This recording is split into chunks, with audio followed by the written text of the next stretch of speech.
भारत की बड़ी खबरें। जम्मू कश्मीर। एलओसी पर विस्फोट। पुंछ जिले में नियंत्रण रेखा पर बारूदी सुरंग विस्फोट में एक जवान शहीद, 2 घायल।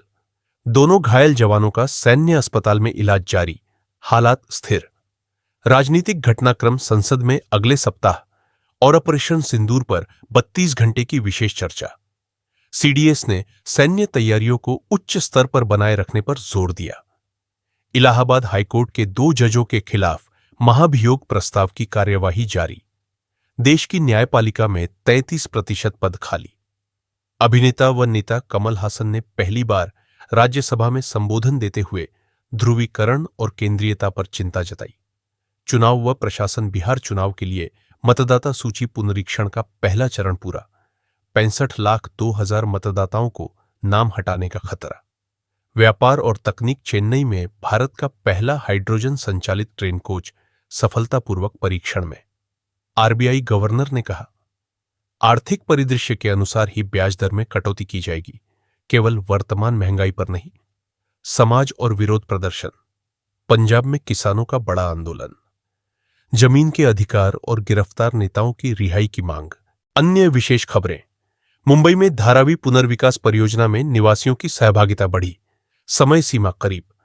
अंबानी, बजाज जैसे कई भारतीय उद्योगपति परिवारों में पारिवारिक कलह जारी, सुर्खियों में। अंतर्राष्ट्रीय समाचार। थाईलैंड कंबोडिया सीमा संघर्ष। सीमा पर भारी गोलीबारी। 8 थाई जिलों में मार्शल लॉ लागू। 1 लाख से अधिक लोग विस्थापित। अंतर्राष्ट्रीय स्तर पर संघर्ष रोकने की मांग। गाजा में मानवता संकट। गाजा में भूख और कुपोषण से मरने वालों की संख्या बढ़ी। यूनिसेफ ने चेताया, मध्य अगस्त तक राहत सामग्रियां समाप्त हो सकती है। फ्रांस। फिलिस्तीन राष्ट्रपति इमैनुएल मैक्रों ने संयुक्त राष्ट्र महासभा में फिलिस्तीन को औपचारिक मान्यता देने की घोषणा की। अमेरिका और इजरायल ने आपत्ति जताई। अमेरिका व ट्रंप। पूर्व राष्ट्रपति डोनाल्ड ट्रंप ने फेडरल रिजर्व की बैठक से पहले वहां का दौरा किया। चेयरमैन पॉवेल के साथ सार्वजनिक विवाद जारी।